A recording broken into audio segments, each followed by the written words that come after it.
Respect failure as much as you respect success. In fact, fear people who have not failed. They are too innocent to counsel you. There is a requisite level of failure you must carry as a badge to balance your understanding in counseling people. Believe me, anybody who comes to you with 100 over 100 is still a child in the school of success.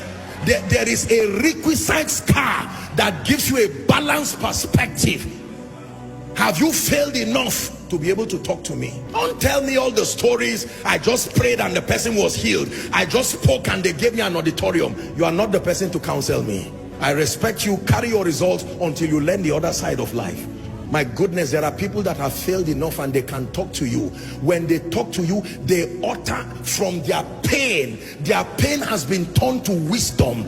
Every sentence is a life lesson. A woman who tells you, I have been barren for 10 years. Now God gave me 3 sets of twins. Forget the twins and learn wisdom.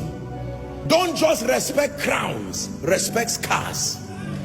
The wise respect both scars and crowns. Can I encourage someone? Your failure is still an asset. Don't throw it, archive it.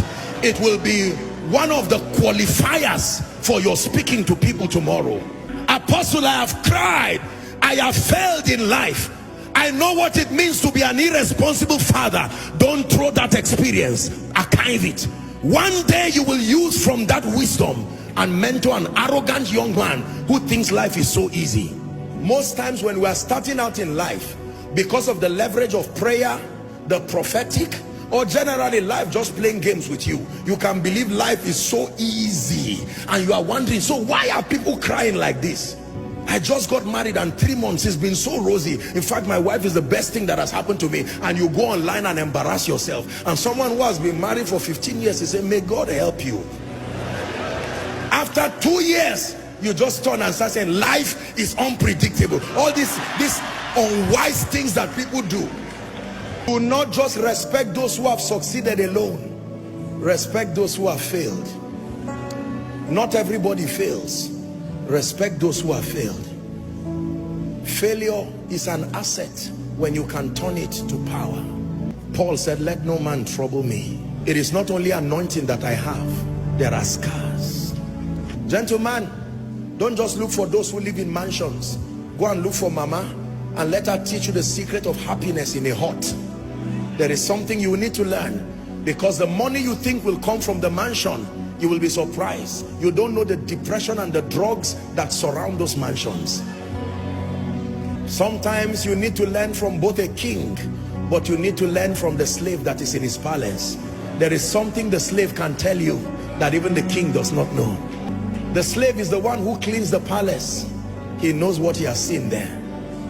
Why will the Lord speak to a young virgin through an angel and says, Mary, you are highly favored?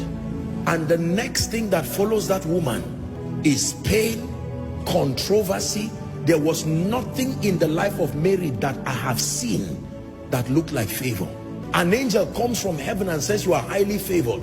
I would expect the king to call her and say, I had a dream. There is free land for you. As soon as Jesus is born, you become tax-free. That sounds to me like favor. So God calls scar favor. He calls controversy favor. He calls pain favor.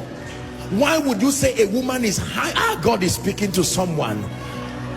Don't listen, you may cry, but don't be embarrassed about your failures again. There is something about the speaking of God, that until you are at your lowest moment, there is something about the voice of God you cannot hear. There is a pain requirement to hear certain things about God.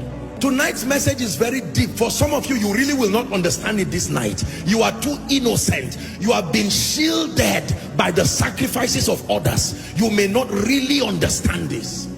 There is a pain requirement that brings out the clarity and the purity of the voice of God. There is a way a man of God fails and fails and fails in ministry, that he goes back and he says, Lord, teach me. When he writes a book about the leadership of the Spirit, read it.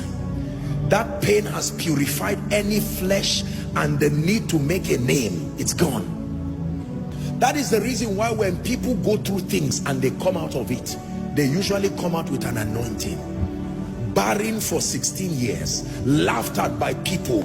As she gets triplets, it's not only children she got. The day she speaks over you, she will terminate barrenness in a moment, because every time she sees you, like the high priest, she's touched with the feelings of your infirmity. Let me tell you the truth. You see, many of you see today that I pray for people and I'm just speaking and you see the power of God. It's not only prayer and anointing, no.